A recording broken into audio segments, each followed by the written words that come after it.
Welcome.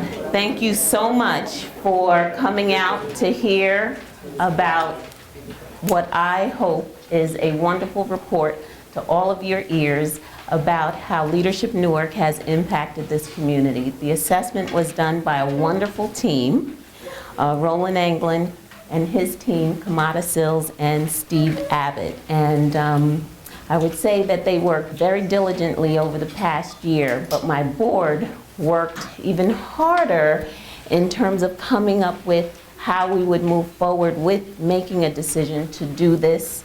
Not everyone likes to get a grade and then share that publicly. So I applaud the Leadership Newark Board of Trustees for saying, yes, we can do this and should do this. And my board members that are present, Irene O'Brien, who's our chair, Rob Steinbaum, Becky Doggett, Ray Ocasio, and I think I got all the board members who are present. What I'd like to also do is just recognize two people who founded Leadership Newark, because without them we would not actually be here. And that's Tom O'Neill and Richard Roper. So thank you all. In addition to them, I'd like to say that without our applicants who have turned into alumni and active fellows, we would not even have a program. So thank you, and thank all of them who are here today to hear about it, and also for participating. Many of you in this room have participated in this assessment because there were surveys sent out to 3 major cohorts, and Roland will get into that in greater detail. But if they did not respond, which included stakeholders, our community partners, and of course our alum, we would not have a report to share with you today. So thank you for responding and not getting tired of the emails and the constant contacts and all of the social media ways of reaching out to everyone. And I really, really am warm-hearted to see so many people interested in how leadership impacts this community, how Leadership Newark impacts the community, but more importantly, how important leadership development is for a community. And with that, I'd like to call Rob Steinbaum forward to talk about the history of Leadership Newark and recognize some others. Thank you. Thanks. It's like a homecoming here today. It's great to see all of you see other old friends relating to Newark, relating to Leadership Newark. It's kind of like we're a family coming together for a reunion. Back about 16 years ago, Tom O'Neill and Richard Roper, who Celia just mentioned, had the idea to form Leadership Newark. Tom was then the executive director of the Partnership for New Jersey, which was the parent of Leadership New Jersey.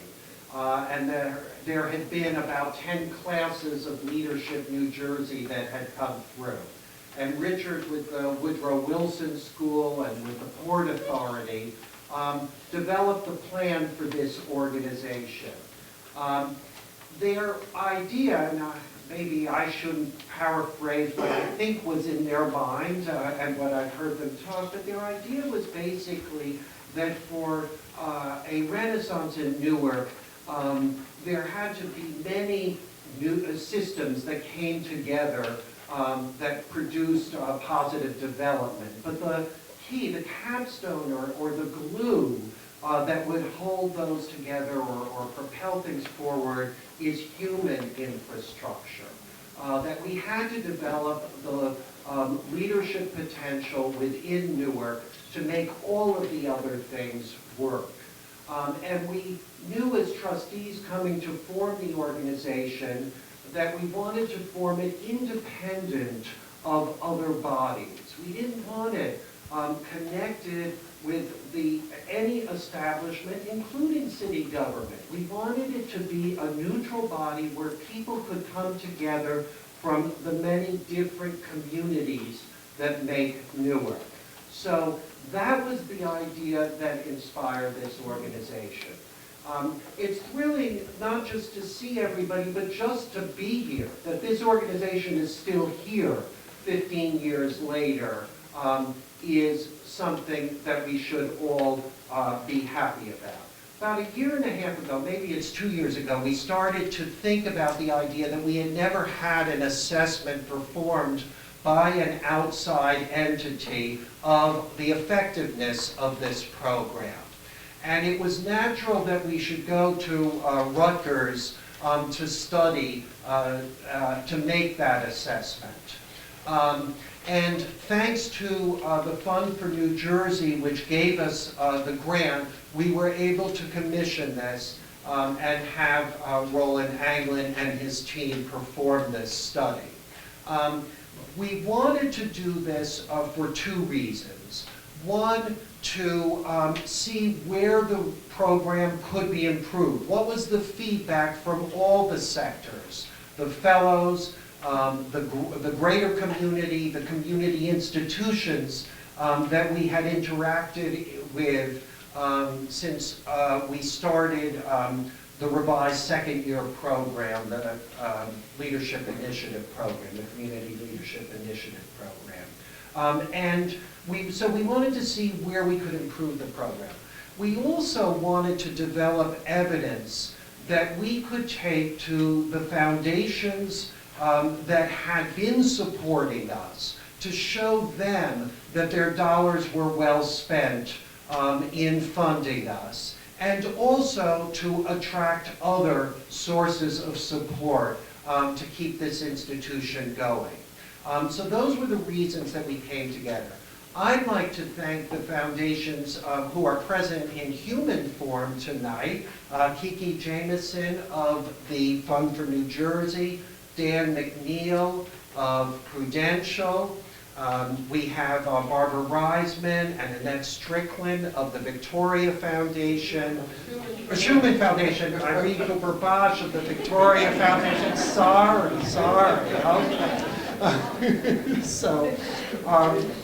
So you're all here, you all know us, you all know each other. We're happy to have you, and we hope that you'll get what you need from this study, and that you'll not only bring it back to your boards, to your constituency, but you'll help us in talking to others who can be helpful to us, okay? Oh, so I should introduce Dr. Roland Anglin, my Leadership New Jersey classmate of the class of 1990. That sounds pretty old. So, I was 15. I really was 15, Thank you. That's about accurate. So Roland, in his many incarnations, a distinguished academic, now head of the Cornwall Institute at Rutgers University. Thank you.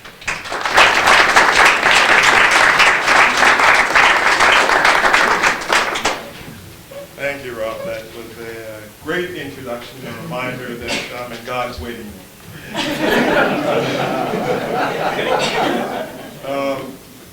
I'm here to do double duty. One, to give you an overview of the study that we did for Leadership Newark, but also to host, I think, probably the most important part of the day here, a session with some leaders in Newark, and to really explore the question of building leadership for the future. Now, let me start in and give you the overview. And when Celia and Rob came to me about a year ago, and they said, we really wanted to assess impact, I think they were disappointed because I said, you can't do that. There is no way to assess unimpeachably the impact of a leadership development program, and I'll tell you why. Leadership is one of those concepts that is so fluid, and in implementing it in any program, there's no way to, as we say in the business, capture the variance. So you're not going to get a set in stone evaluation of a leadership development program. No one across the country has done so, by the way, and anyone who says they have done so is selling you a bill of goods. But what you can do is assess the program. You can assess it for its programmatic impact in its environment, and also for its effectiveness as a program in and of itself. So that's what we desire to do. In starting the assessment, it was very important to come up with a customized metric for leadership Newark. And from the discussions with the board and the staff, we determined that the first assessment would have two main objectives. Measurement of the perceived impact of leadership Newark on the leadership trajectory of individuals who have participated in the program. And secondly, measurement of the perceived impact, or at the very least, the influence of leadership Newark on the civic development of Newark, as defined by Leadership Newark's mission statement. Because we wanted to get the broadest picture of the program's accomplishments and effectiveness, we designed a survey based on a three-pronged assessment methodology. And this is where I have to sort of go into academic speak. I'll try and make it lively, but there's no way around it. Some of you will go to sleep. First, we decided we needed to do a survey of participants, or the alumni. We wanted to look at the types of people who have been Leadership Newark Fellows, and we wanted to find out who they are, where they live, and how invested in the community they are. And also, to the extent the program had influenced their engagement in the social, cultural, and professional life of Newark. The second instrument was a survey of participant impact on the civic, economic, and social development of Newark. And this would be assessment of what Leadership Newark Fellows have gained through the program and given back to the community. We wanted to know how much they feel they gained from this particular aspect of the program, and what aspects of the curriculum they responded to the most, and how the program had impacted their professional careers. And third, a survey of the stakeholders. The stakeholders here are defined as independent individuals in the community who had contact and knowledge of Leadership Newark Fellows. We wanted to find out what these community leaders thought of the Leadership Newark program, and to what extent the program makes a difference or adds values from their perspective to Newark. Each survey addressed specific types of individuals within the program, and while many of the questions on these surveys were the same or similar, we felt it was necessary to assess the responses separately from each particular survey category to fully gain the knowledge that we were seeking.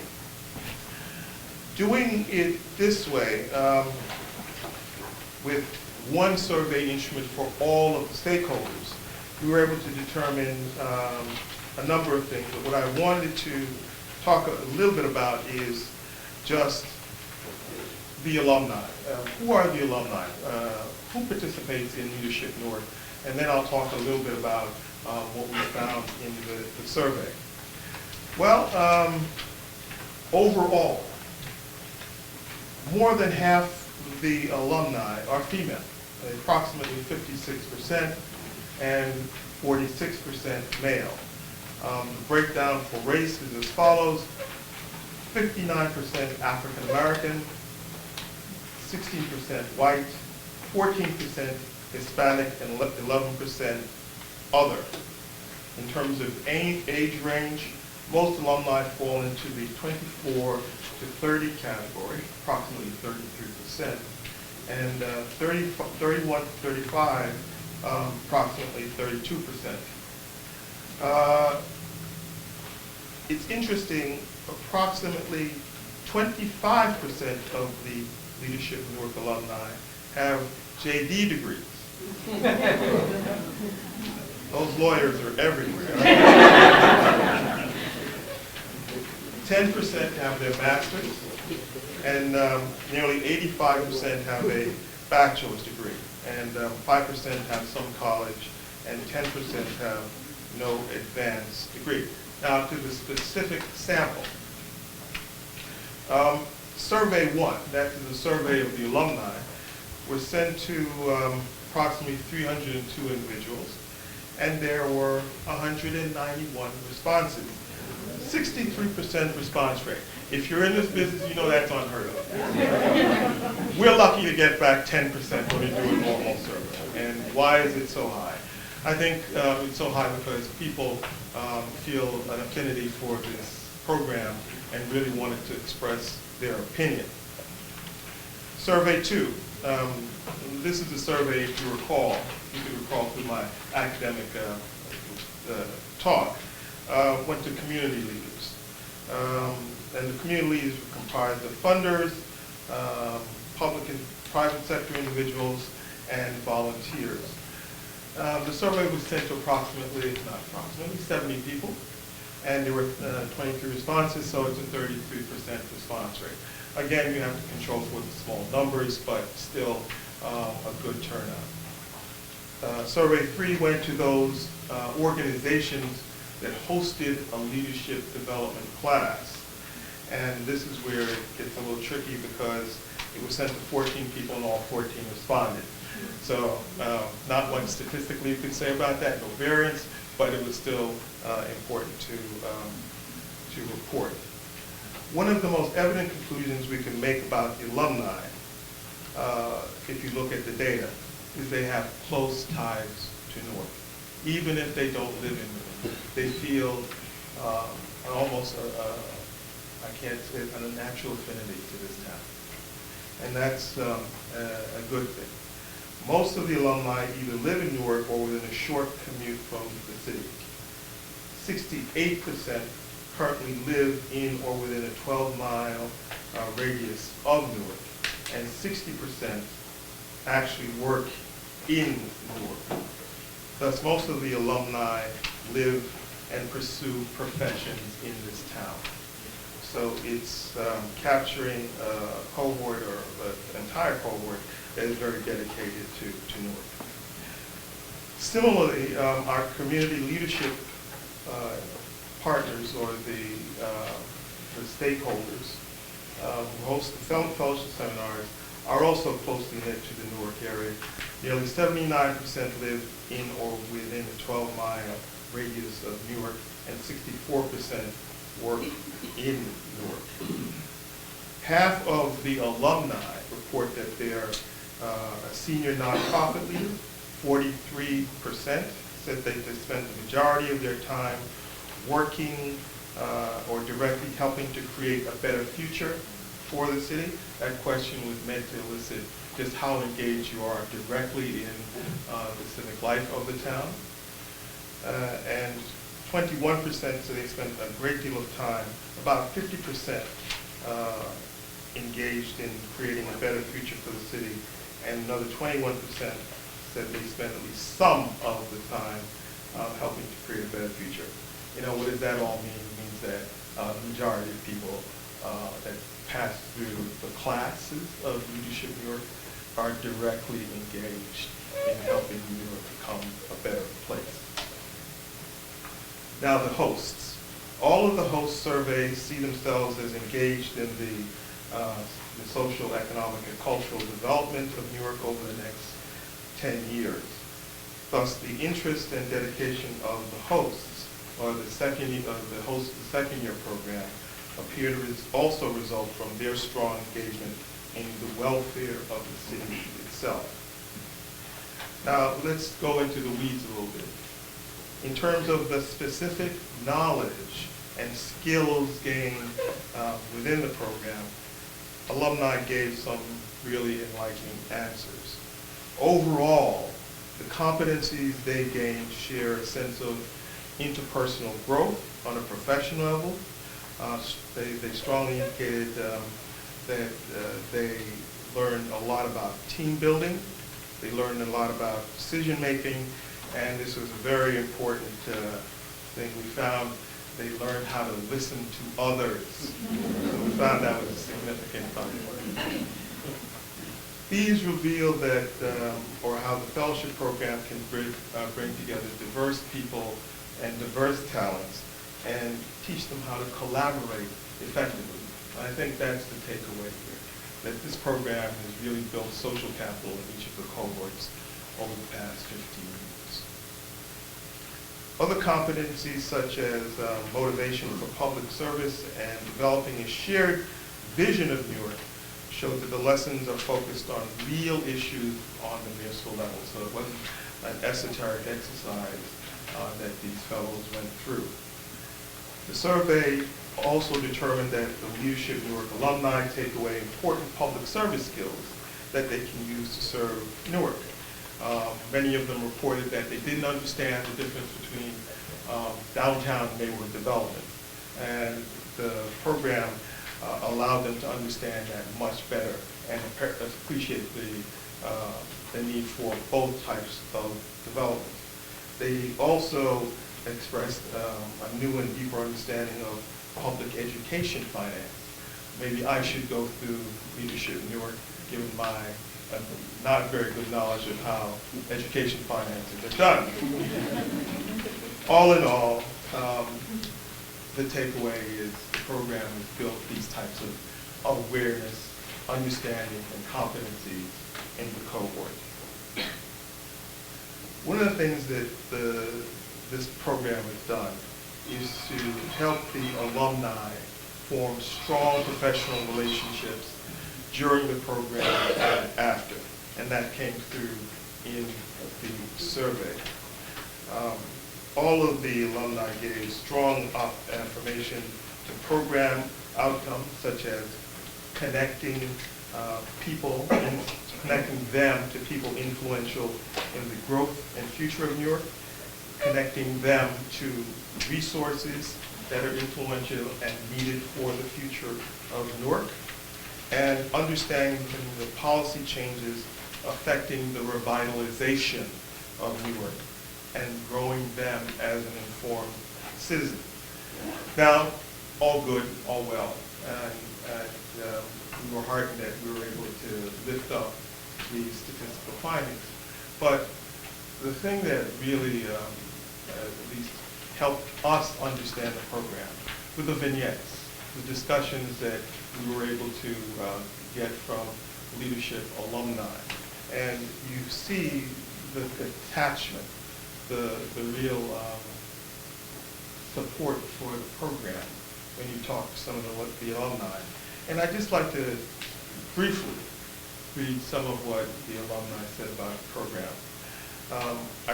Irene Cooper-Bosch, executive officer who is here and will be on the panel later, she said, "Leadership Newark gave me the opportunity to meet key decision makers and to think strategically about how to solve complex problems with a diverse group of fellows, all eager to see Newark emerge as a great place to live, work, and raise a family."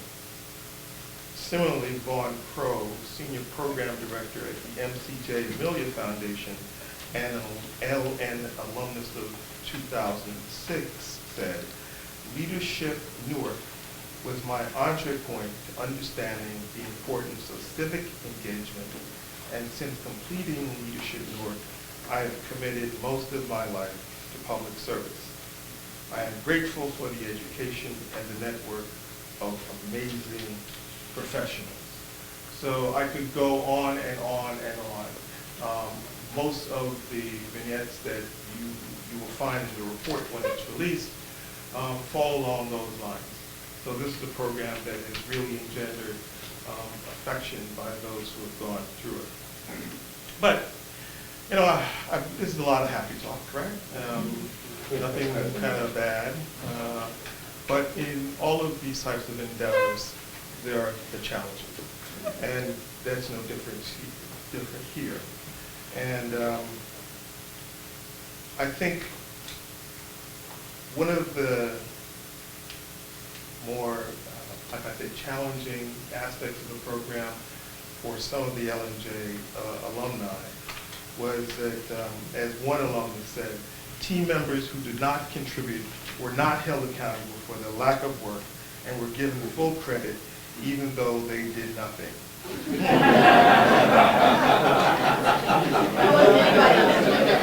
My job.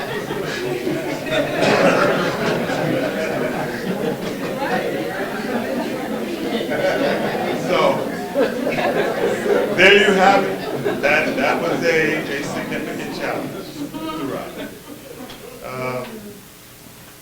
So the recommendations that we made to Cecilia fell along that we have to find more ways of keeping people or holding people accountable for really engaging in the program itself. You know, to conclude the overview, I'd like to reiterate what I think the study showed. Leadership Newark can be proud of its 15-year history and of the many fellows that have gone on to be important contributors to the public affairs of Newark and other municipalities. The survey confirms that a majority of L&N alumni continue to be actively engaged in Newark's political, social, and cultural life, even a decade after completing the program. So, all in all, our study shows that this is a program that's accomplished what it set out to accomplish, what's in its mission statement, and what its stakeholders hope that it would accomplish. So that's what we can report. Before ending there or leaving it there, you know, we at Cornwall are engaged in another study. We do quite a bit of them. And one of them is innovations in community and local economic development. And what we're finding across the country is that communities that are intertwined, that have social capital at the leadership level, tend to do well economically as a municipality, as a city, and as a region. And I think that's where we can place an effort like Leadership North.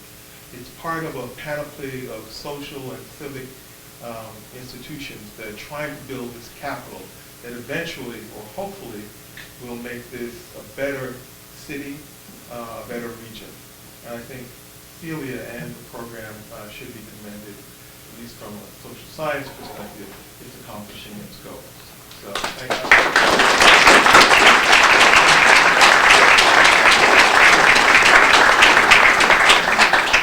We're going to allow some questions for a brief period. Then we're going to ask the panelists to come up, and then we're really going to engage in a discussion about the future of leadership in Newark and the region.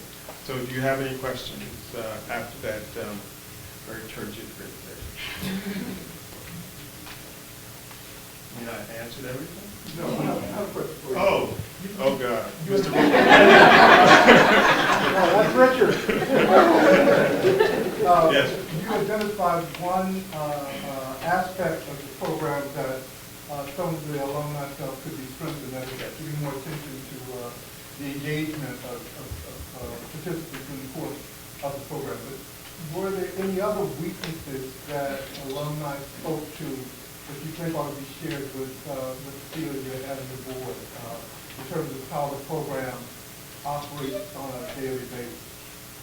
I think the only other sentiment that was expressed is some of the visitors and it was a strength, but also a challenge. It was somewhat episodic, and so they were hoping that they would get better preparation and quality of presenters. But that was a small challenge. The big challenge is I think people really wanted to hold each other accountable. Yes? Did the question of self-selection ever kind of get discussed or thought about in the evaluation process in terms of those who are leadership alumni, those who attend, are more likely to be engaged typically because they would not really see interest in them anyway, but that's why they decided to do it. Yeah, I think we took that very much into the analysis. And I must say, it's because we didn't go to higher order or high-level statistics why we were not that concerned about it. In truth, in fact, I think that should be celebrated, that you want to train or you want to augment the leadership capacity of those who feel they are leaders. Because in many respects, if you don't, you might get bad outcomes. So I think that is a direct part of a program such as this one. So self-selection bias, in this case, is a positive. Yes, sir. Were there any discussions in the dialogue about the sustainability of leadership? Yes. From the perspective of how this study could be helpful in showing resource providers that this is a program that's worthwhile. And of course, to maintain a level of objectivity, we could not address that directly. What we want to do is to show the program in all of its lights, to say this is not just how we talk, it is a program that has some strengths and could be improved on if more resources were available. And that's how we approach the study. Now, I must tell you, as putting on my other hat, you asked, so I would say, as someone who is very concerned about regional economic development, I have to say that a program like Leadership Newark is essential. If you're talking about competing on a world stage, you're talking about competing with the Pittsburghs or the Clevelands of the world. They all have many types of embedded leadership programs in their city.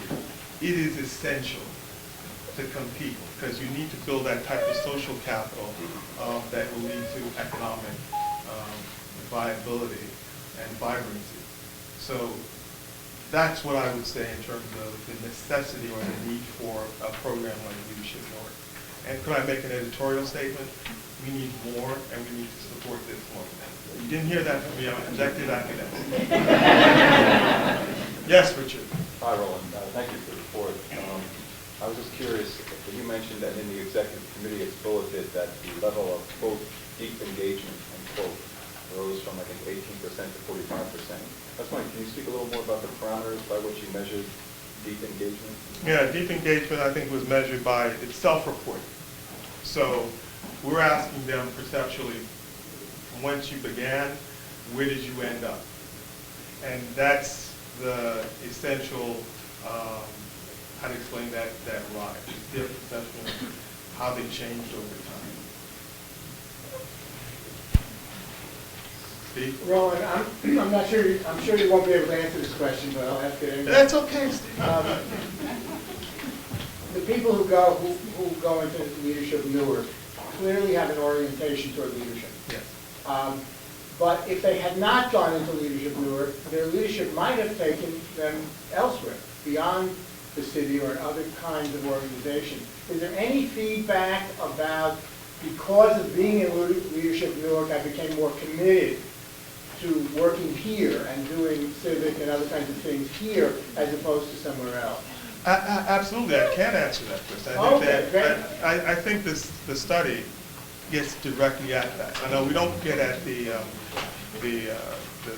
null hypothesis, what they would do, but the question of your engagement in Newark, your love of being engaged in Newark, is very much tapped in the questions that we asked. And again, those questions show a profound love and deep engagement in Newark and commitment to Newark. We, if Celia will remember, we talked about the horizons, whether we should say, will you be engaged in Newark 10 or 15 years from now? And that was one thing we sort of batted around for a while. You see the majority of people say they are going to be engaged in Newark for the next 10 years. But I dare say if I went out and said 15 years, Celia, the answer would probably be similar. Yes?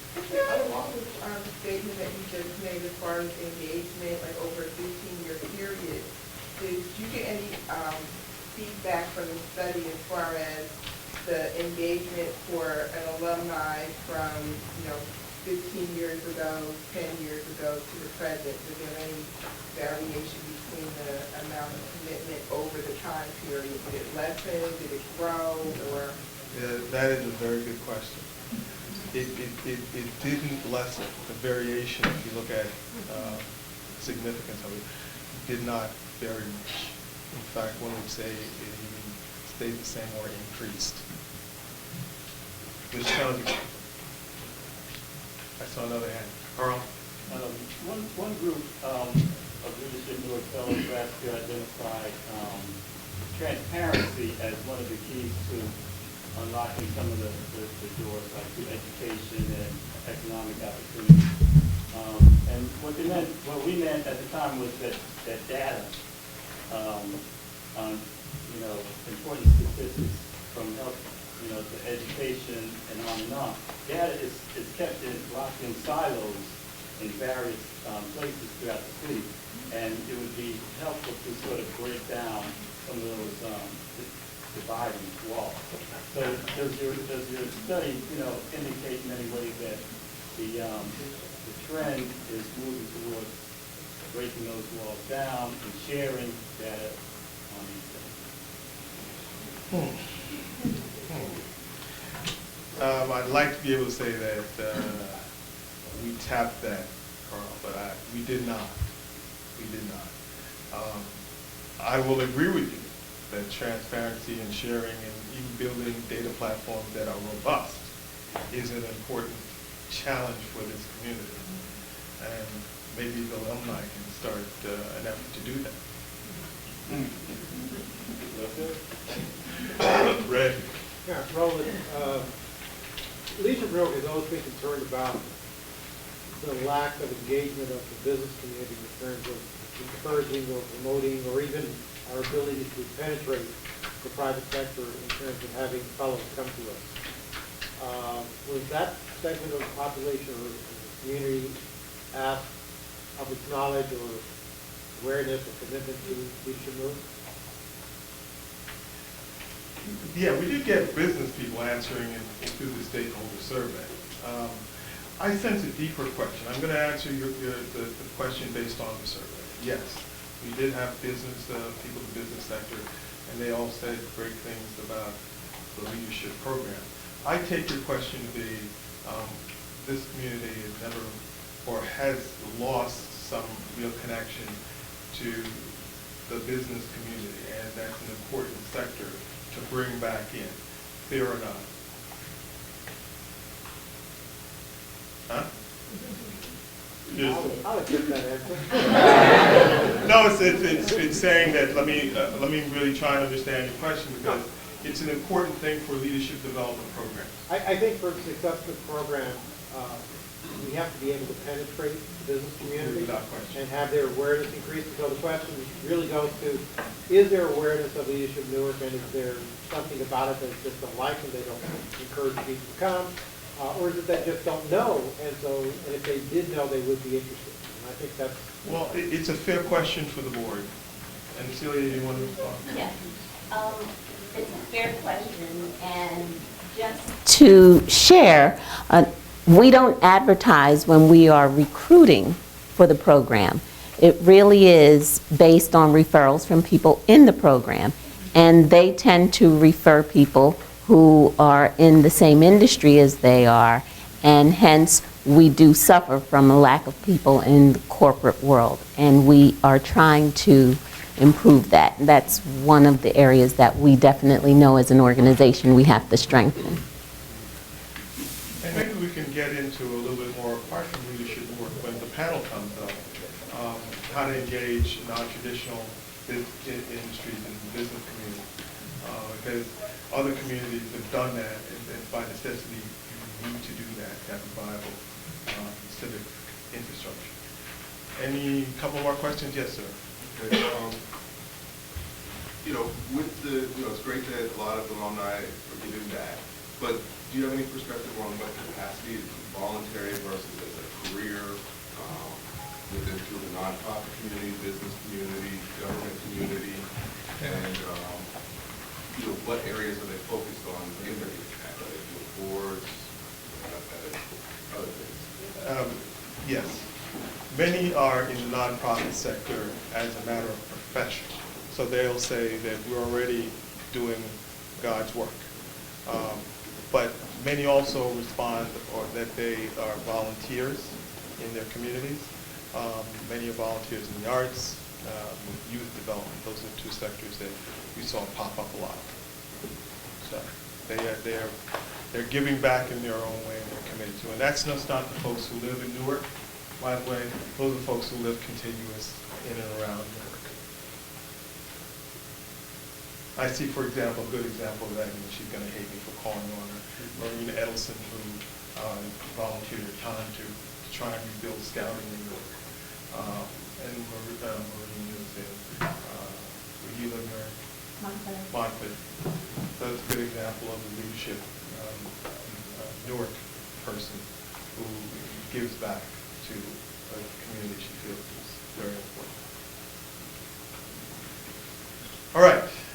If there are no other burning questions, then I'm going to ask the panel to come up. I'm going to ask Irene Cooper Bosch, Shavar Jeffries, Celia King, Judge Julia Niels, and Senator Teresa Ruiz to come up. And I'm going to ask them penetrating questions that they cannot answer.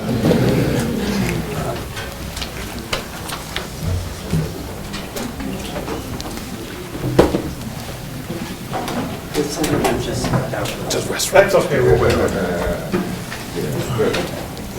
Now, this is one thing I'm particularly inept at, and so I won't continue to do it, and that's to do biography. On your chairs, you will find the full biographies of the individuals up here. They're all extremely accomplished, extremely committed to Newark. And in many cases, they've gone through the program. I'll just go through them for the sake of, as my mom used to say, you have home training. Irene Cooper Bosch is the Executive Officer and Secretary of the Board for the Victoria Foundation, a private grant-making institution founded in 1924. She previously served for 6 years as the founding program officer at the Healthcare Foundation of New Jersey. And both of these institutions, as you well know, have a strong grant-making focus on the city of Newark, especially the Victoria Foundation. Shavar Jeffries is currently a professor at Seton Hall Law School. Professor Jeffries' work focuses on the impact of civil rights scholarship, advocacy, and litigation. Professor Jeffries has received numerous honors, including the Garden State Bar Young Lawyer Award and the Hudson Coalition's Public Service Award. Celia King serves as the Executive Director for Leadership in Newark and as an advocate of civic participation. Celia maintains an active civic resume. Ms. King served as a councilwoman for Maplewood, New Jersey for 8 years and is currently a member of several nonprofit boards in the greater Newark area. Judge Julia Niels, since 2010, serves as the business administrator for the city of Newark. In his role as BA, he's responsible for the preparation of the city's budget and oversees the city's day-to-day operations, including municipal departments, and I pray for him every night. Previously, he served as corporation counsel for the city of Newark, where he managed and oversaw the city's Department of Law and staff of approximately 47 full-time attorneys.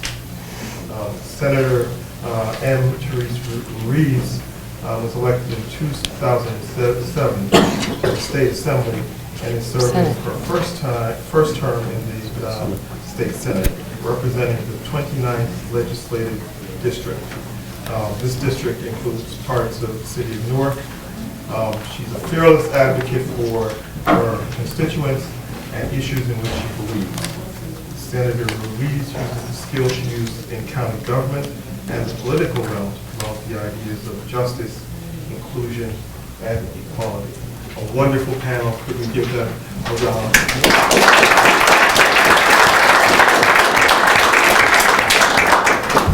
this is a conversation about building leadership for the future. So what I'm going to do is give each of the panelists a couple of minutes. Please don't take more than 2 or 3 minutes, 5 minutes at the most, to talk about your vision of how we can build good leadership for Newark in the next 10 to 20 years. What do we need to do? We have strong leaders already. Let's make no bones about it.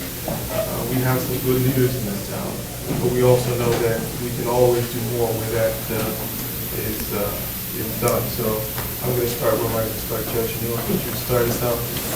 Thank you, Doctor.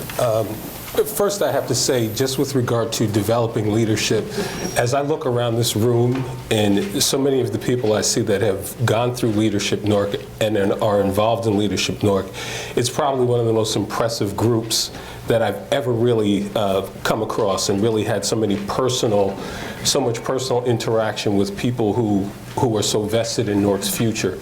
One of the keys to, I think, developing leadership for the future is groups just like this, because Newark is such a critical part of just the U.S. infrastructure, even the world economy for that matter, that the more people get to understand what Newark is about and its importance, the more people get vested in wanting to take an active role in its future. And that's really going to be the only way we can really build leaders who are going to have Newark's interest.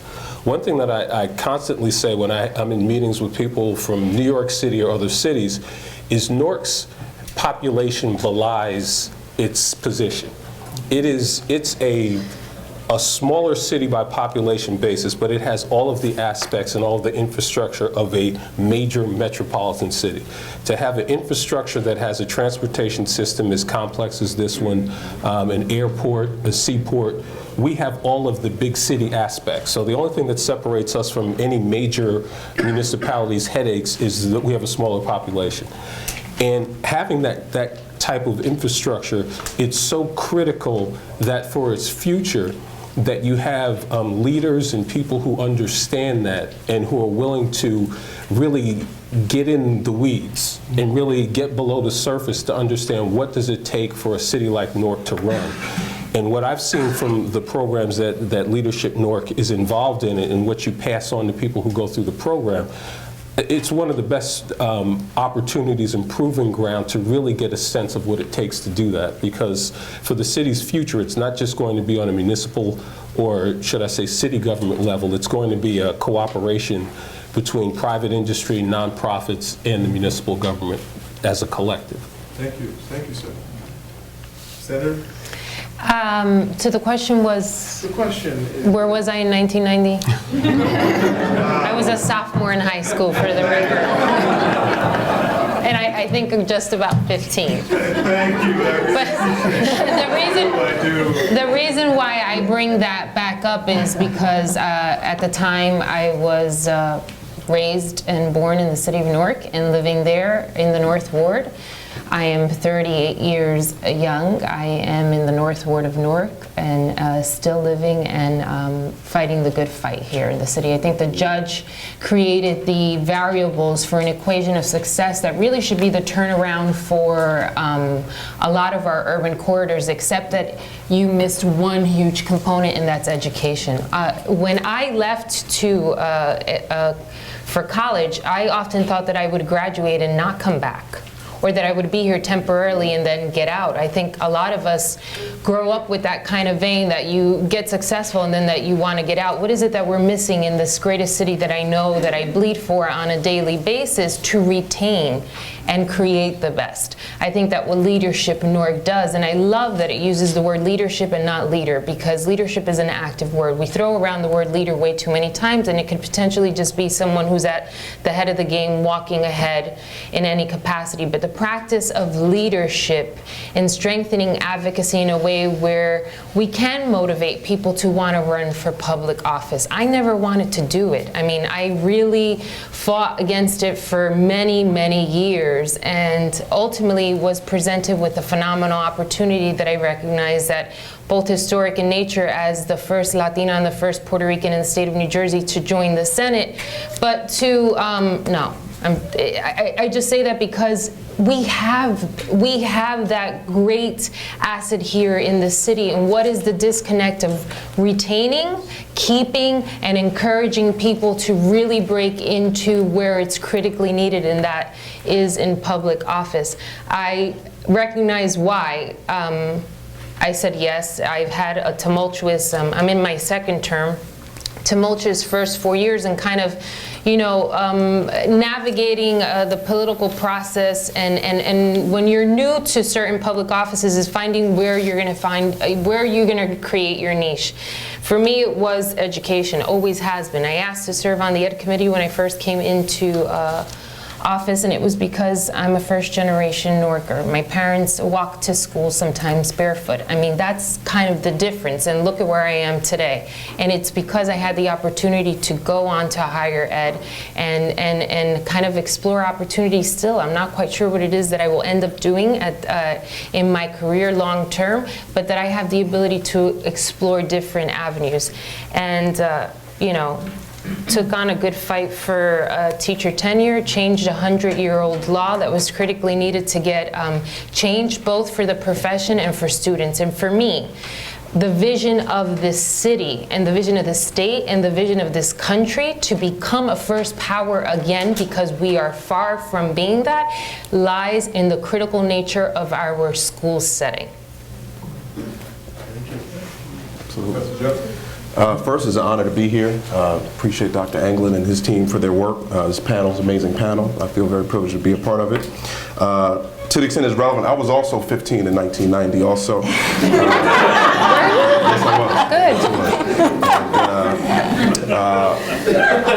Also want to thank Leadership Newark and Celia, as a proud graduate of the Leadership Newark class of 2003. I personally saw how amazing Celia is, how amazing this program is, her tireless dedication to this organization for, I won't name the number of years. My wife tells me you don't put years next to women, is amazing. And I think the fruit that Dr. Anglin spoke about is a big testament to Celia. So we can give her a round of applause, please. When I think about leadership, I think about primarily three things. I think about competence, I think about passion, I think about ethics. And Leadership Newark speaks to those issues in terms of how it talks to our young leaders in Newark about the nature of their contributions to the city and to this world. And I think all three are fundamental. I mean, I think when we think about the challenges the city faces, the challenge the state, the region, the country, and the world faces, we need leaders who are highly competent in their sphere of authority. People who are prepared to execute at the highest level. These are very serious challenges we have, and we can't compromise on preparation. When we talk about leadership, people need to be prepared to lead. So I think preparation is important, as well as obviously the ability to execute. The ability to execute on the promises we make, the ability to deliver on those promises. If you're going to lead at Leadership Newark to deliver the kind of results that Dr. Anglin talked about today, you're going to lead in whatever sphere you're in, we've got to be able to have the technical capacity to deliver upon the promises we make and to create the world that is as deserving as the one that our children deserve. I think passion is also fundamentally important, that you really believe deeply in what it is you're here to do, that whatever entity or organization you're leading, that you have a passionate commitment to the mission of that organization, because I think that passion is at the end of the day what will drive many of us to persevere through difficult circumstances. And I think ethics and character, obviously, goes without saying, are fundamental. I was raised by a grandmother in the South Ward of Newark, and she used to always say, don't let your talent take you somewhere your character can't keep you. And I really believe deeply in that, is that we can have many people who are highly competent and may even be very passionate in their sphere of authority. But if they don't have honesty, integrity, and ethics at the core of who they are and at the core of what they do, that's going to lead to corrupt outcomes in terms of whatever area of authority they're purporting to lead in. Because I don't think you can call yourself a leader if you're not rooted in ethics. And I think obviously the basic premises of honesty, integrity, a selfless commitment to the needs of others ought to anchor our leadership as well. So that's kind of what I think about, and I think Leadership Newark embodies these principles and what it's been doing for over 10, 12 years at this point. All right. So I think I'm going to agree with Judge Niels at the other end of this panel and have, if Steve were to be kind enough to lock all the doors, then I think we have the talent just in this room alone to develop the leadership to solve all the complex problems that exist in this wonderful city. This is a very impressive group of folks. And I just for my own curiosity, could you raise your hand if you've gone through Leadership Newark?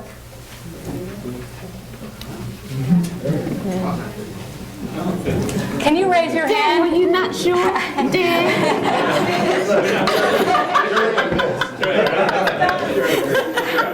Could you could you raise your hand if you've gone through Leadership New Jersey? If you've done both? Am I the only one? Here, but okay. So there's two things I want to say about nurturing leadership in the city of Newark. And it relates to, because we've done some good in the last 10, 15 years. Things have improved. I've been in this city working for 16 years, and I've seen a lot of improvements, but we got a long way to go. Mm-hmm. And it's sort of one of these 2 steps forward, 3 steps back with the recession, with Sandy. I mean, you try and you can't, there are things that stand in the way. So there's 2 things that stand in the way that I've seen that I'm going to share with you right now. And that is the disconnect and the friction and the nonsense that goes on between our awesome, talented individuals who were born and raised in this wonderful city and the great talent that finds their way to this wonderful city. So you got Superintendent Cammie Anderson, we had Gary McCarthy. These are folks that found their way here and did or are doing some good. We've got great people who live here. He's not here today, he's not feeling well. We got who lived here for years and years, Bob Kervin, we got Richard in the back, we got Clem. We can't be an us and them. It's not going to work. We're not going to solve our problems until we sort of break down that barrier, that wall, that parochialism that says, I've lived here for X number of years, or I was born and raised here, and therefore I have street credibility and you don't. We need everybody to make it work. The other thing is sort of kind of related, but it almost doesn't matter sometimes if you were born here or not, and that's a certain ageism, right? We got folks who were here fighting the fight in the 50s and 60s and 70s, and who are still here, who can teach us so much. And we don't always, and we should, bring those seasoned elders with our up-and-comings. We got to bring them together because they got a lot to learn from each other, and and again, we need all players at the table. We need those brilliant minds coming together to figure out these complex problems. Wow. It's really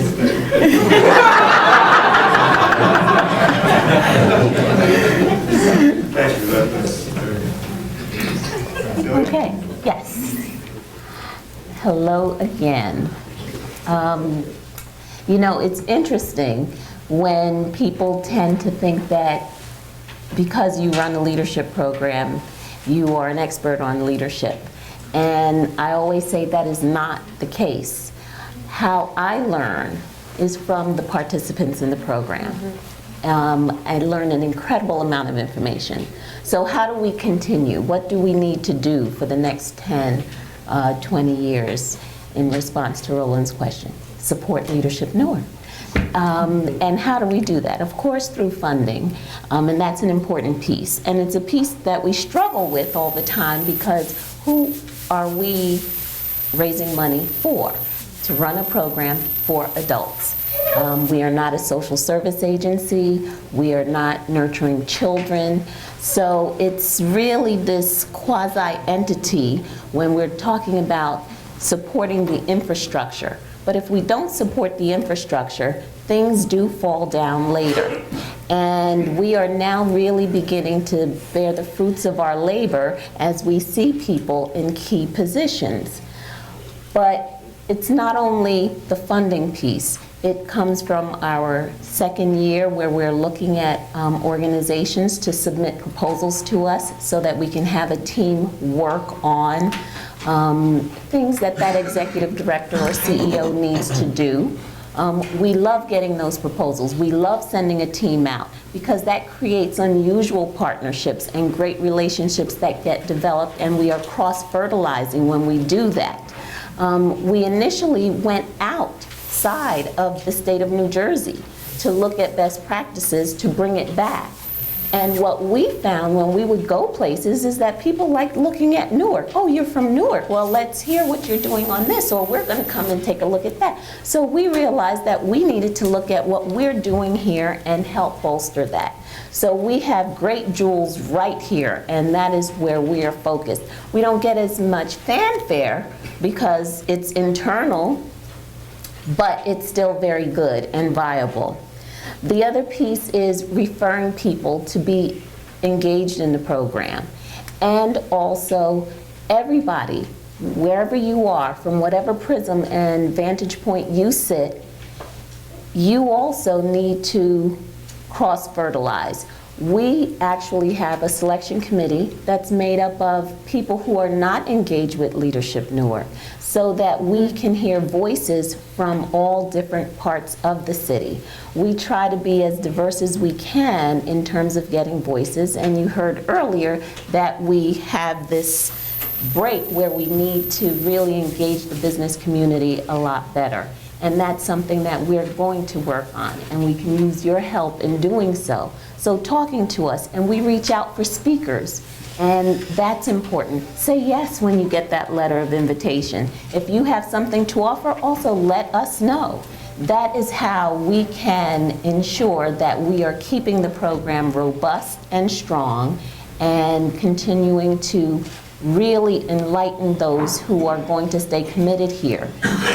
Roland talked about the fact that people tend to get more engaged in the city and its operations, and I don't mean city government only. Oftentimes we see high-profile people and people want to know who are your graduates, who are your alumni, and I always say just because you see the high-profile names doesn't mean that the individuals who are working in organizations that don't have that same level of cachet aren't doing just as well and doing something important, and they are. So I say to you to continue to support us so that we can do our job even better. We are actually the only game in town, and in one sense I like that, but I also do find it a little sad. To talk about what Carl had talked about in terms of the silos, I think I can give you an example of where Leadership Newark tends to break the silo, if you will. People meet and become very close. We are a family. And when political things are taking place, and we have this my side, your side, their side, similar to what Irene just spoke about, those who are in Leadership Newark, they respect one another, they got to know one another, and they work better together. So if we can really make sure, as we're looking at leadership and what the future holds, that we always keep an eye on the prize of cross-fertilization, I think then we can really work better together. Thank you, well said. All right, let's give you a check. I'm going to ask one more round of questions, and I'm going to engage you all in a conversation with the panel. Is that fair enough? Yes. Good, good. So, going back to Judge Niels to start again, think about the 2 or 3 major challenges that Newark and this region faces in the future. First, I'd like you to identify them, and then talk about how we can be mindful and proactive in building the type of character and leadership that Professor Jeffries talked about to cope with those 2 or 3 challenges. So one of the things, I guess, just to start with a government, municipal government level, one of the main challenges is for Newark, as well as many other municipal governments in major urban areas, is the way of doing business basically has changed forever. With regard to appropriations caps, tax levy caps, economic downturns and pressures, that there has been a shift that municipal governments have to start looking at how they operate and how they're able to provide services from a much more kind of more of a private public partnership, from more of a private enterprise along with public operation perspective. And that's a major challenge now that governments face, that they don't just become tax collectors to pay for pension and healthcare benefits, because where the trajectory is going now with regard to those costs of actually employing people who provide those services is really starting to outpace what they're able to bring in. So it really has changed the dynamic for how you're able to continue to do that. So I'd say one is just the survival of municipal government as we know it. One of the other major challenges is for the city as a whole, in terms of the government, its people, as a structure. Newark has nothing but potential when you look at it from a location standpoint, for example, and just talking about what I had mentioned earlier about how it has all of the big city aspects. It serves such a vital function for a number of people in terms of its port, its airport, its transportation system. So many people rely on that, and there's a need, a severe need, to be able to continue to provide that. And there's definitely a huge private aspect to that you have to maintain the private industry business there that supports the airports, that supports the seaports, that you don't run into that similar problem that municipal governments face, that you've run out of the ability to provide a service that you provide. So there's a major challenge there. And I guess one of the third things is, how do you attract people and get people, for those outside of this room on a global level, to take an interest in Newark's vitality and understand Newark's vitality, so they move back, they're willing to bring businesses here, they're willing to get involved. Like the people in this room, a number of people are not from Newark, not born in Newark, but either have come back to Newark or have believed in the Newark experience. So you have all of these. Those are probably the three main challenges, just from my perspective, that I see. And in terms of how to address those, again, it comes back to groups like this, where you have a collective, you have an understanding, you have a cooperation. Because without that, you cannot succeed, you can't function. One of the interesting points, when I hear the word silo, it always makes me shiver, because one of the first things I saw when I got to Newark in city government was that the departments could operate as silos. And when you do that, you do it to the detriment of others. I mean, you actually had circumstances where one department could be competing against another for a grant, for example. So when you have that level of where you have these walls that have been built up that don't encourage communication and cooperation, you're headed for a path where you're not going to ever be as successful as you potentially could be. So one of the main things is that you break down these walls and you develop this transparency, even on a municipal government level. The more transparent we become, the more ability it creates for other people to participate in the struggle that we're doing now. The public should know, for example, what is the structural deficit in Newark? What are Newark's needs? These are things that, as I have conversations with people in other forums, they have such a better understanding of why we make certain decisions that we make. When we have conversations with businesses, alliances, and private industry on that level, they understand better. So it's not necessarily this us against them in terms of negotiating tax abatements or anything else. And when it becomes more of that collective, we see how much more successful these projects get, how much quicker they get up and running, how much more successful they are on a long-range basis. And everything has to be towards planting the seeds of sustainability. So every decision we make has to be towards that. It can never be about instant gratification. It always has to be, how is it going to be able to survive and build and grow? And I've just noticed that when we have those conversations on this level, whether it's talking about a new project, whether it's talking about more money for the library, museum, anything along that level, when you have that same level of understanding and cooperation, it just equals success. So I think that those are the three main challenges that come to my mind, and that's the best solution I see for Newark in the future to be able to meet those and continue this path of growth that's been going on at this point. Thank you, sir. Senator Reed? I think the judge, you touched on a lot of the stuff. It's, you know, there has to be sources of recurring revenue that are going to help a responsive government. I think one of the greatest things, and it probably happens to many of us in this room, every time you meet a new person, they were, for the most part, everyone's born in Newark. Oh, I had family there, I started in Newark, and then, you know, they've left. What is it about getting opportunities of success that we oftentimes lose individuals? Is it a high tax base, which some, great parts of our city we're dealing with? We have to be able to hold the line on taxes to be sure that we have families who want to stay here and continue their investments here in the city are able to do so. With respect to that, we also have to provide the best schools in any block, in any part of the city, so that we can keep our families here and that we can ensure that the next generation of Newarkers has a great launching pad for years to come.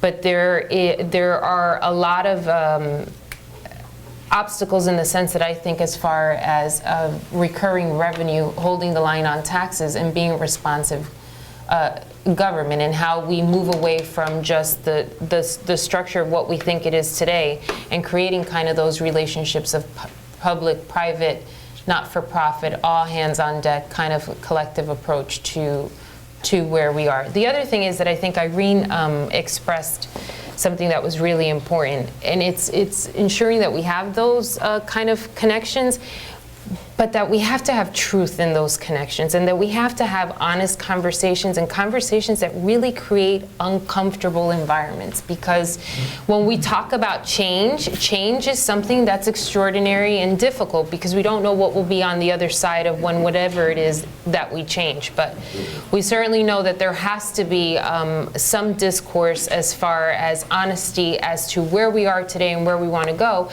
and what measures of change need to be enacted. And those will be uncomfortable conversations to be had.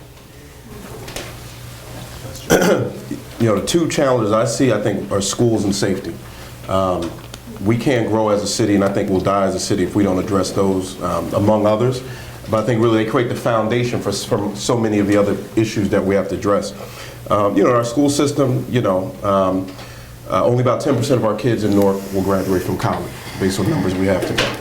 We have a high school graduation rate that's a little bit over 50%. We just recently pulled some data that shows only about 15 to 20% of our kids are college ready in terms of the trajectory they're on at this point. Over 90% of our graduates who go on any sort of secondary education, or excuse me, disproportionately our graduates who go on to secondary education go to Essex County College.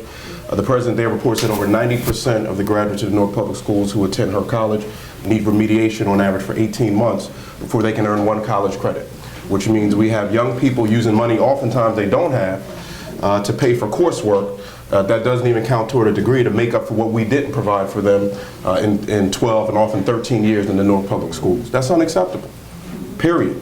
I believe, have done some things over the last few years to really move forward on that, which I think are very important, but we still have a long way to go. And until we address those challenges in an honest, forthright way, we're not going to get where we need to be. I graduated, as I said, I was 15 in 1990. I graduated high school in 1992. I actually received a scholarship to go to Seton Hall Prep. The Newark Public Schools graduation rate when I graduated high school 20 years ago was about 50%. 20 years now, I have 2 children myself, it's 50%. You can't grow like that. Mm-hmm. We could pretend it's not that way. You can't grow like that. And if you look, frankly, we have real honest conversations. To the senator's point, when you look at most of the kind of public leadership, and I don't mean political, I just mean people who are visible to the people, because I think every person in the community, fathers, mothers, each and every day throughout our city are leaders. But most of the visible leadership, they don't send their kids to the local neighborhood public school. But some will be the first to talk about how we don't want to change the things that need to be changed. So we got to begin to have very honest conversation about that because, and on top of all of that, these young people are going into, as we know, a globally competitive environment. A high school diploma really means nothing, and we can barely get half of these children out of high school. If somebody told me in the city of Newark only half of our kids made it out of college, I would think that would be a tragedy in 2013, given the globally competitive environment they're going to have to enter. We can't even get these children out of high school. And that's before we get to issues of race and class. We have black and Latino and immigrant families who can't even get a high school diploma entering into a globally competitive environment. So we don't address that challenge, we're going to die as a city. And then secondly, safety. Just in the past year, my home has been broken into. My wife was the victim of an attempted carjacking. My car was broken into twice in the past year. I love the city to death. And so I'm going to be here, but we can't sustain a city to the extent people have to make what are kind of economically irrational decisions when it comes to safety. Most families are going to up and leave if we don't address the safety issue when we have those sort of challenges. Particularly, you may keep some single people here, but you're going to lose some of them. But when people start having children and they get married, they're going to make different kinds of choices. And I think we've had some progress, in that regard, but we have a lot of work to do. We have about 92 murders this year. That's unacceptable. Carjacking's entirely too prevalent in our city. And there's a whole variety of different challenges that produce that. I mean, there's obviously a policing piece, there's an educational piece, but there's also a cultural and familial piece that we have to be able to address as well. So from where I stand, if we don't kind of address these issues around schools and safety, it's going to be hard to bring job growth here. It's very difficult to persuade businesses to come to a place where they don't feel they can find the workforce they need, nor to the extent the employees they already have will feel comfortable living in that municipality. It's very hard, obviously, to keep the people we have right now if we don't address these challenges. So I really think those are fundamental. Yes, thank you.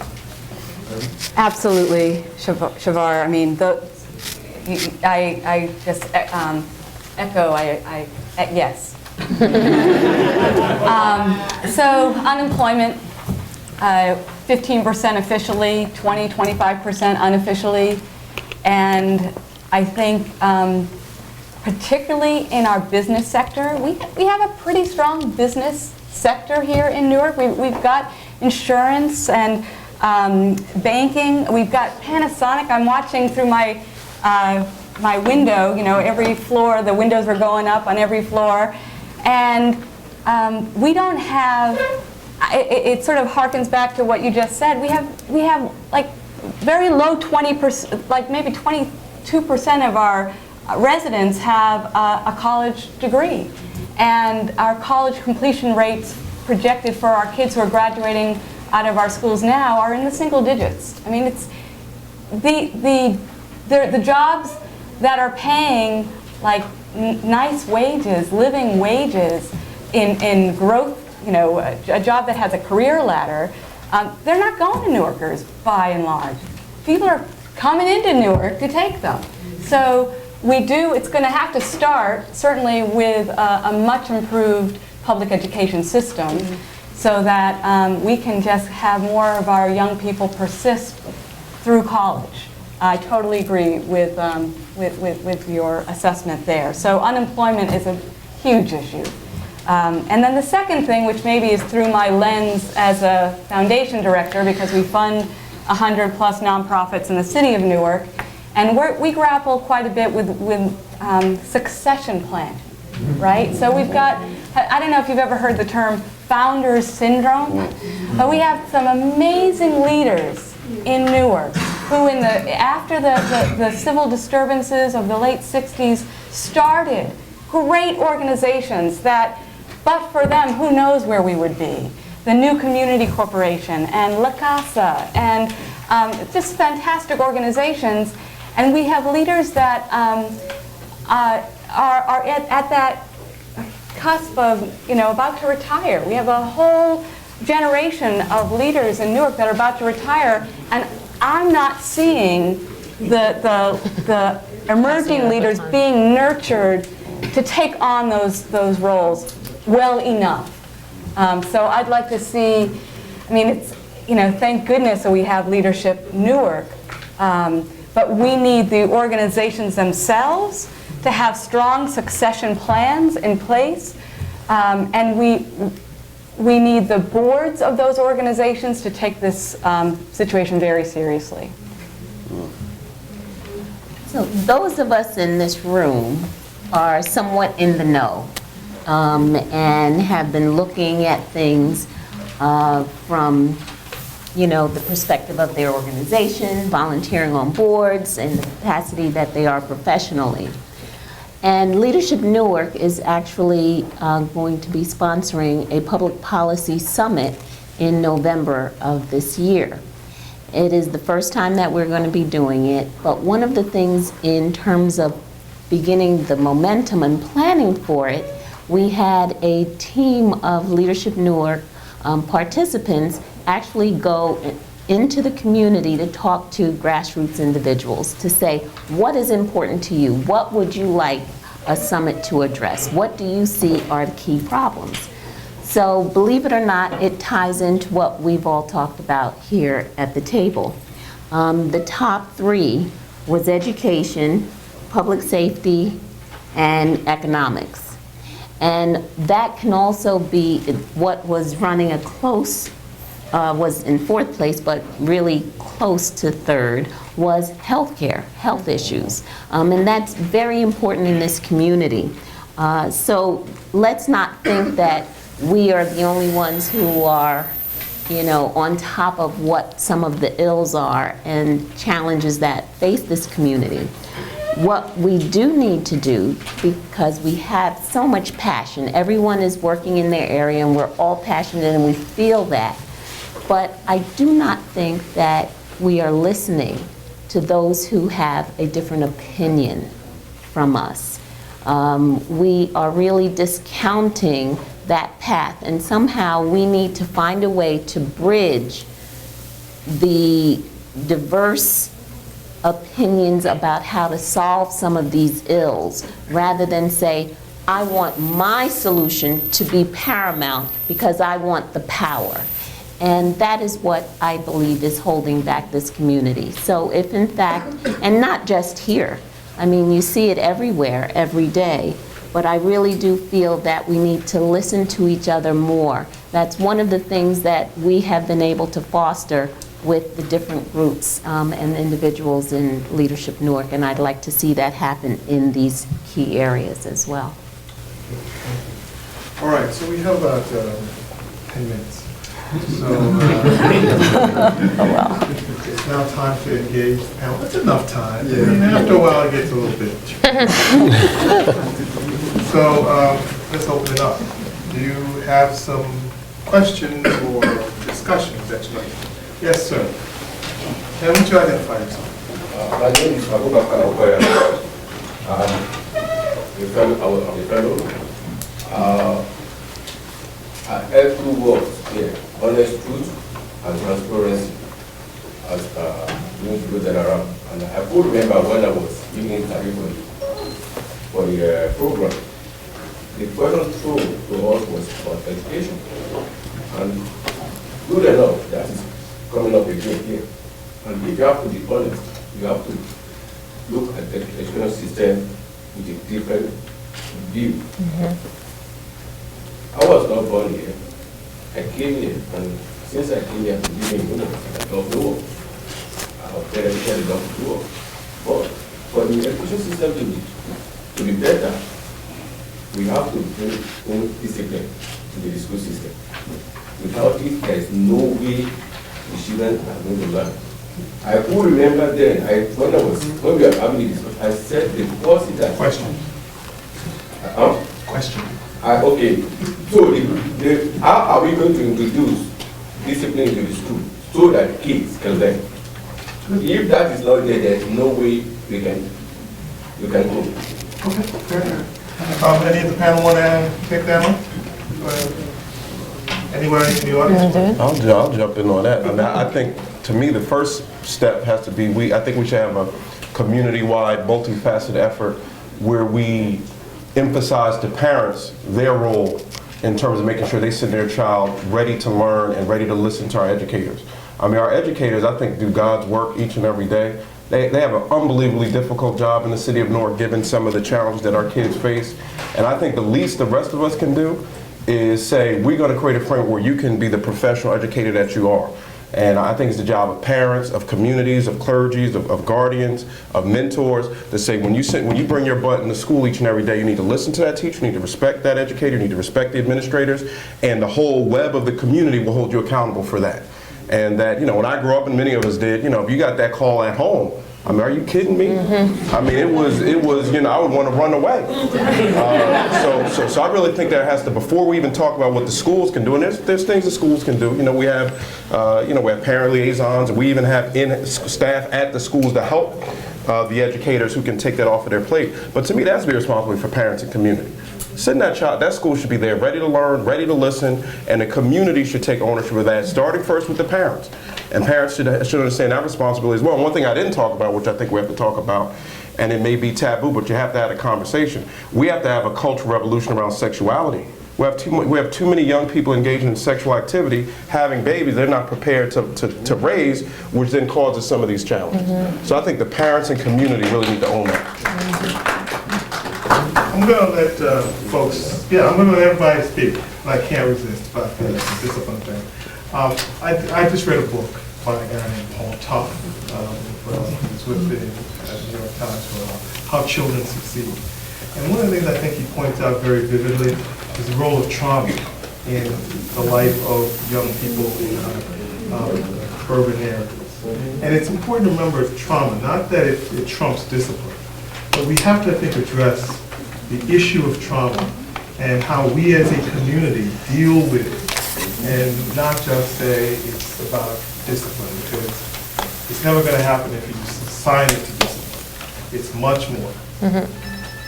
That wasn't that good. Yes, you had your hand up. No. She had back. She had her hand up. Yeah. Back on the trauma, you're absolutely right. One of the things that, from an education point of view, that people need to deal with, and I came through the Newark public school system too, and Rutgers Law School.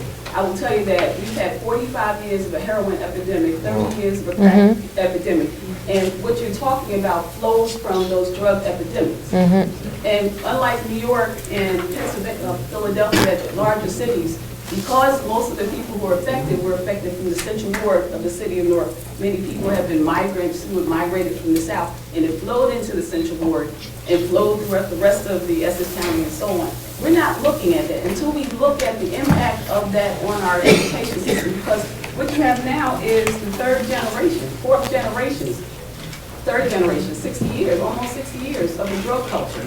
So that's at the heart of some of the discipline problems. When you talk about sex in particular, you have, I know I'm at Essex County College, and we have so many students who've been sexually abused, and it flowed from the crack epidemic. Once you take a mother out of the household, who's protecting the children?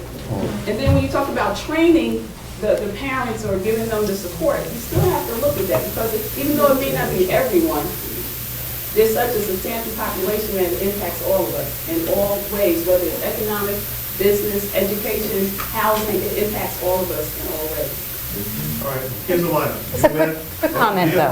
Okay. You have it. And it's partly because I'm just a little more than halfway through How Children Succeed, the book that Roland just referred to.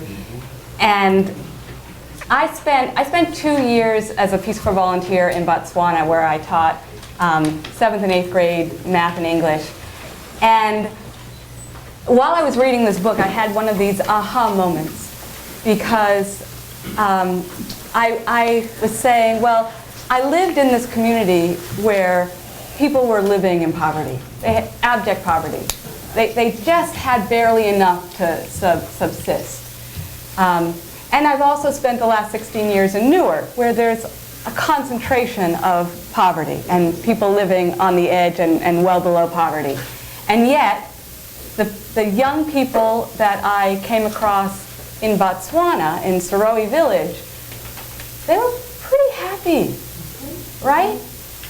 They didn't have a lot. They didn't have hardly anything. They had just enough food to sort of get by, and even the education wasn't all that good. And but there was a sense of community and happiness. And when I was reading that book, I was thinking about the issue of stress. Because in this village, there wasn't crack cocaine. There wasn't gunshots. There weren't any gunshots. There was very little domestic violence.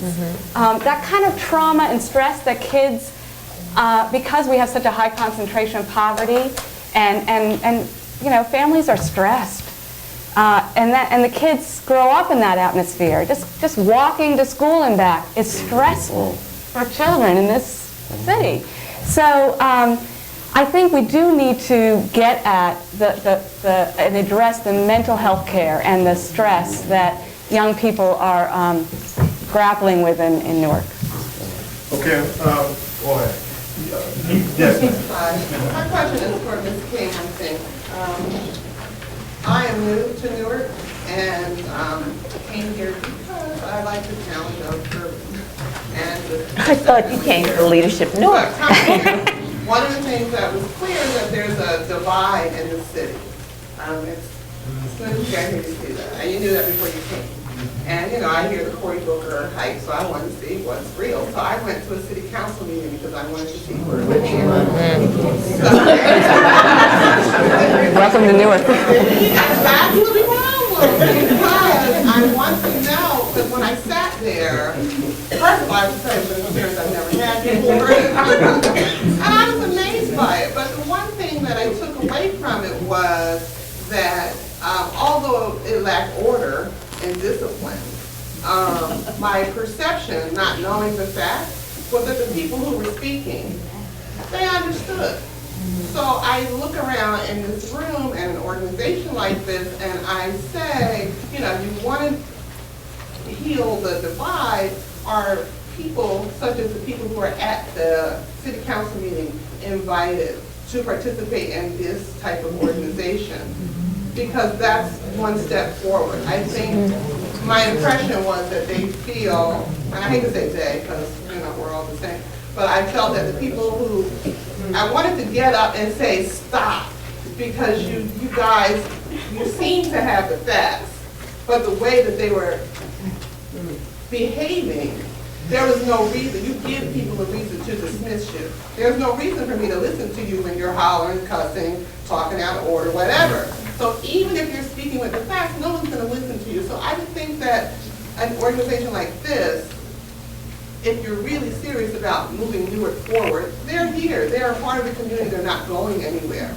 So how do we engage them? And this seems, so has there been any effort for this organization to reach out to those people? And I hate to say them and us, but you know. Well, let me just answer your question by letting you know what the criteria is for admission to Leadership Newark.